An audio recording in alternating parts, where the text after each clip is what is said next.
Good morning. I hail you at English with AS. आप सभी लोगों का स्वागत है आपके अपने YouTube channel English with AS में। आइए आज की प्रैक्टिस शुरुआत करते हैं। Let's commence.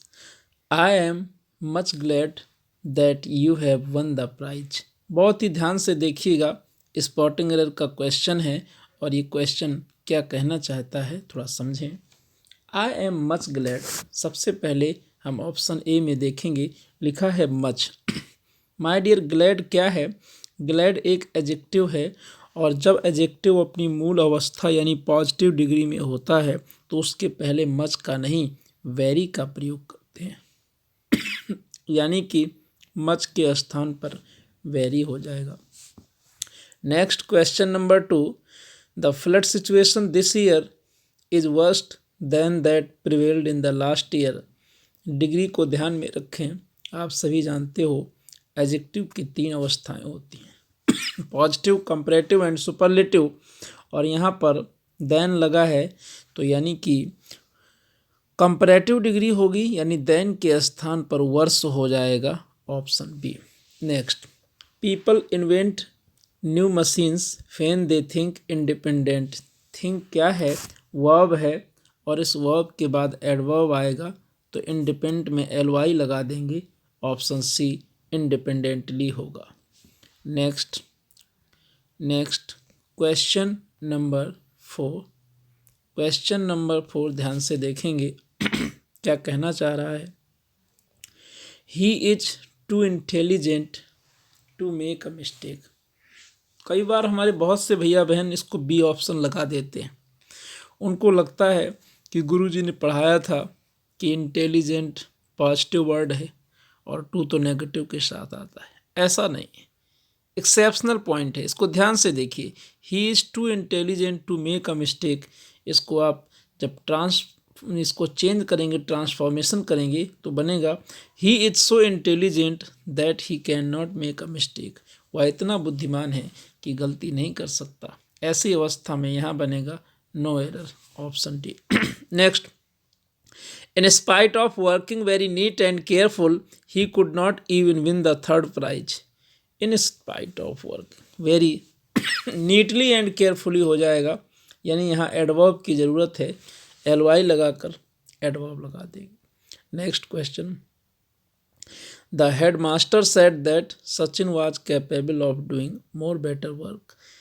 यहाँ पर मोर और बेटर एक साथ नहीं आएंगे क्योंकि बेटर ऑलरेडी कंपैरेटिव डिग्री है तो मोर नहीं आएगा। Next, one of the two he was trying the hardest to attain the highest percentage. आप सभी जानते हो क्या? ये बात तो आपको अच्छे से याद है कि जब 2 की बात है तो यहाँ कंपैरेटिव डिग्री होगा यानी हार्डेस्ट नहीं, हार्डेस्ट के स्थान पर हार्डर का यूज करेंगे। Next question number 8, the principal was enough kind to grant me free studentship. आप देखेंगे यहाँ काइंड क्या है तो आप बोलोगे काइंड मीन्स दयालु, यानी कि ये एडजेक्टिव है। तो हमेशा ध्यान रखना कि यहाँ पर जब एडजेक्टिव आएगा तो इनफ एडजेक्टिव के बाद में आता है, यानी कि होगा काइंड इनफ। आपका ऑप्शन बनेगा B. The angry man walked hurriedly into the crowded room and shouted. Loud नहीं होगा, लाउडली हो जाएगा, एडवर्ब लगाएंगे। After toiling very hardly over a long period of time he found that people recognised him as a successful person. Option A में hardly नहीं होगा, यहाँ पर हार्ड होगा क्योंकि परिश्रम करने के सेंस में वेरी हार्डली, टॉयल मीन्स होता है परिश्रम करना। तो निश्चित तौर पर क्वेश्चन नंबर 11 में आते हैं और क्वेश्चन नंबर 11 देखते हैं क्या कहता है।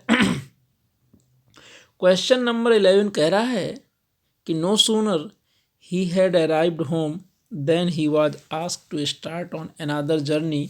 नो सूनर के साथ इन्वर्जन करते हैं। इन्वर्जन का मतलब है कि हम पहले हेल्पिंग वर्ब को लिखेंगे। किसको लिखेंगे जी? पहले हम लिखेंगे हेल्पिंग वर्ब को। तो हम लिखेंगे यहाँ क्या लिख सकते हैं, हम इसको यूज करेंगे नो सूनर। एडवर्ब से ये क्वेश्चन है, हम लिखेंगे no sooner had he arrived home, option A. Inversion हो जाएगा, इन्वर्जन मैं आपको डिटेल में पढ़ाऊँगा वर्ब के बाद जब पढ़ेंगे आप एडवर्ब टॉपिक में। Rashmi was enough kind to help me with money and proper guidance, यहाँ पर भी ए ऑप्शन होगा, kind enough. The hall is too much small to accommodate all the guest, क्या टू मच सही है?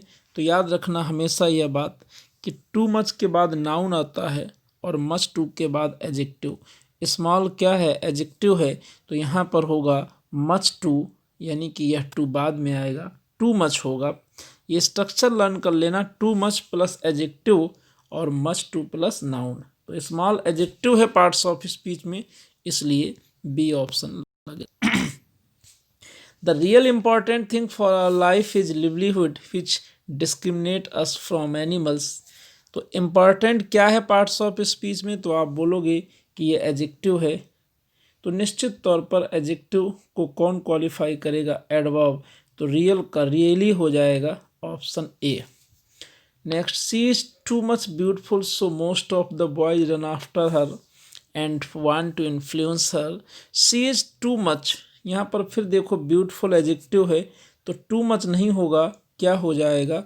मच टू हो जाएगा, मच टू प्लस एडजेक्टिव, ये बात नहीं भूलना है।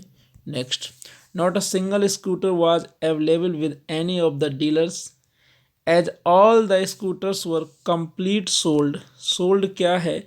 वर्ब है, इसलिए कंप्लीटली सोल्ड हो जाएगा, ऑप्शन आपका बनेगा सी, एडवर्ब लगेगा।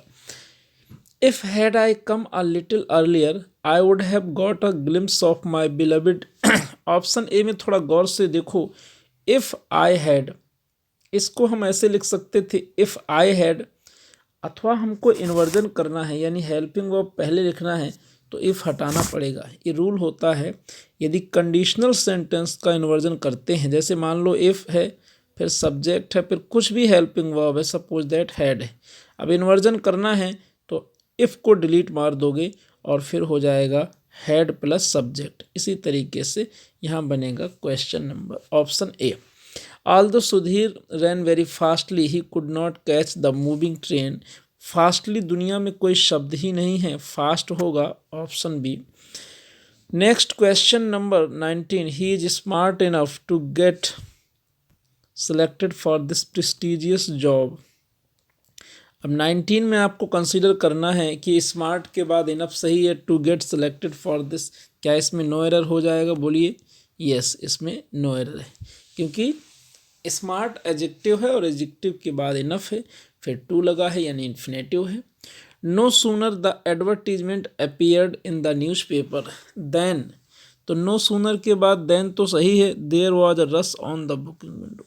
नो सूनर के बाद इन्वर्जन करते हैं यानी होगा no sooner had the advertisement appeared. Inversion नहीं भूलना है माय डियर, इन्वर्जन का मतलब होता है हेल्पिंग वर्ब पहले आएगी और सब्जेक्ट बाद में आएगा। 21 देखेंगे सभी लोग ध्यान से। 21, if you had read the instructions carefully you would not have answered the questions. यहाँ रॉन्ग नहीं होगा, रॉन्गली हो जाएगा, क्योंकि इसे एडवर्ब बनाना है, वर्ब को क्वालिफाई कर रहा है। Scarcely we had finishing observing this when we were surprised by about a dozen of the old birds jumping in the most unsafe and funny manner towards the sea। पहला option में inversion होगा, scarcely अगर प्रारंभ में आए तो inversion होता है यानी होगा scarcely had we finished. Question number 23, no sooner I had spoken then he left.